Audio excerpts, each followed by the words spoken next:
త్రివిక్రమ్ల crazy కాంబోలో వస్తున్న ఈ cinema మీద అంచనాలు సాలిడ్గా ఉండగా సినిమా వరల్డ్ వైడ్గా 132 కోట్ల రేంజ్లో బిజినెస్ను సొంతం చేసుకోగా 133 కోట్ల రేంజ్లో బ్రేక్ ఈవెన్ టార్గెట్తో బరిలోకి దిగింది.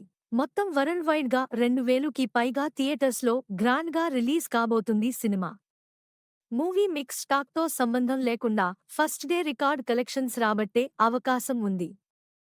మూవీ ఫస్ట్ డే వరల్డ్ వైడ్గా 45 కోట్ల నుంచి 50 కోట్ల మధ్య కలెక్షన్స్ రాబట్టే అవకాశం ఉన్నట్లు ప్రచారం జరుగుతోంది. నైజాంలో 10 కోట్లు కాగా ఆంధ్ర, సీడెడ్ ఏరియాల్లో మరో 18 వరకు అడ్వాన్స్ బుకింగ్స్ జరిగాయి. వాటన్నింటిని కలుపుకొని ఈ సినిమా తొలి రోజు 50 కోట్ల మార్కును ఈజీగా టచ్ చేసే అవకాశం ఉందని ట్రేడ్ వర్గాలు అంచనా వేస్తున్నాయి. ఇక ఈ సినిమా వరల్డ్ వైడ్గా 60 నుండి 70 కోట్ల నెట్, 110 కోట్ల నుండి 120 కోట్ల